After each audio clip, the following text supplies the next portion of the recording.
আসসালামু আলাইকুম সবাই কেমন আছেন? আশা করি সবাই ভালোই আছেন। আজকে আমরা একটা দরজার তৈরি করতে হলে কি পরিমাপ কাঠ প্রয়োজন এটা হয়তো অনেকে জানেন না। ধরেন একটা বিল্ডিং করছে নতুন, তার অনেকগুলো রুম, ১০-১২টা রুম। তো রুমে কি পরিমাপ কাঠ লাগবে অথবা কি পরিমাপ আ আ প্রয়োজন, আপনার কাঠমিস্ত্রি অথবা কাঠের দোকানে গেলে হয়তোবা ওরা তো বুঝবে না। ধরুন আপনার গাছই আছে, গাছগুলো কাইটে দরজা বানাবে। সেই ক্ষেত্রে ওরা তো বুঝবে না এইগুলো। তো ওরা আপনাকে একটা বুঝিয়ে দেবে।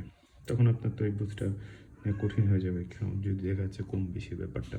ওরা কাঠ যদি মানে যাই হোক আমরা চলুন একটা কাঠের মাপ আমরা নিয়ে নিই। একটি দরজার ধরুন আমরা একটা দরজার দৈর্ঘ্য ধরছি ৭ ফুট, প্রস্থ ৩ ফুট আর পুরুত্ব হচ্ছে ১ ইঞ্চি। তো এই যে দরজার বোঝার ক্ষেত্রে আমি একটা অঙ্কন করে রাখছি। এটা আসলে ওইভাবে না, তবু আপনি একটু বুঝে নেবেন। চলুন আমরা যাই। এই যে জায়গাটার কথা বলা হচ্ছে এটা হচ্ছে পুরুত্ব।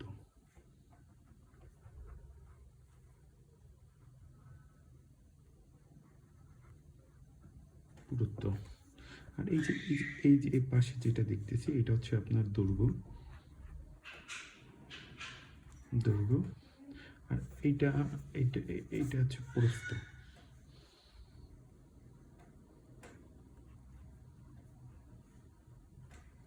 আচ্ছা, চলুন আমরা এটা কী করা যায়। আমরা যে সূত্রটা পাবো দৈর্ঘ্য প্রস্থ গুণ এটা। তো আমরা এটা বেচিক একটা ৫০টা দরজার একটা হিসাব আমরা বের করব। ৫০টা দরজার হিসাব বের করতে হলে আমাদের অবশ্যই সূত্র ফলো করে বের করতে হবে কী কত কাঠ প্রয়োজন। তো আমরা ধরুন ৫০টা দরজা আমাদের দরকার। আমরা লিখলাম মোট দরজা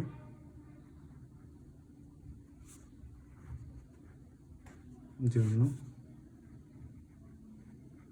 কাঠ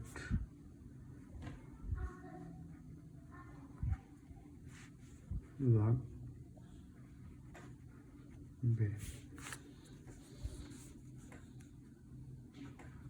৫০টা মোট দরজার জন্য কাঠ লাগবে ৫০টা। আচ্ছা ঠিক আছে, একটু ৫০টা দরজার জন্য মোট কাঠ লাগবে বুঝে নিন। ৫০টি দরজা, তাহলে আমরা প্রথমত চলে যাচ্ছে এই যে মাপটা আমরা নিচ্ছি ৭ গুণ। আচ্ছা আমরা সূত্র অনুযায়ী বসাই দিই জিনিসটা বোঝার ক্ষেত্রে। তাহলে কি দৈর্ঘ্য, এখানে দৈর্ঘ্য আমি কত পাইছি, দৈর্ঘ্য হচ্ছে ৭। আচ্ছা প্রস্থ আমরা কত পাইছি, প্রস্থ হচ্ছে ৩। সবার বোঝার ক্ষেত্রে পুরুত্ব কত পাইছি, পুরুত্ব পাইছি হচ্ছে আপনি, আমি সাধারণত হিসাব করি পুরুত্ব ইঞ্চিতে আমি যদি ক্যালকুলেটার হিসাব করি ১ দিয়ে আমি তো হিসাব করতে পারি। ঠিক, চলুন এটা আমরা গুণ করি। এটা আমরা যখন গুণ করবো তখন পাবো হচ্ছে ১.৭৪৩ সেফটি কার্ড পাবো। তো এটা আমি পাইলাম, এটা গুণ করে। এটা তো আমরা পাইলাম একটা দরজা। এখন আমার ৫০টি দরজার জন্য লাগবে। এটা যদি পাই দেব হচ্ছে ৫০ গুণ হচ্ছে ১.৭৪৩ সেফটি।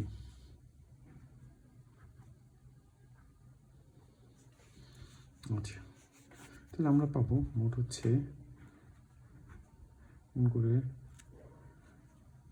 ৮৭.১৫ সেফটি কাট।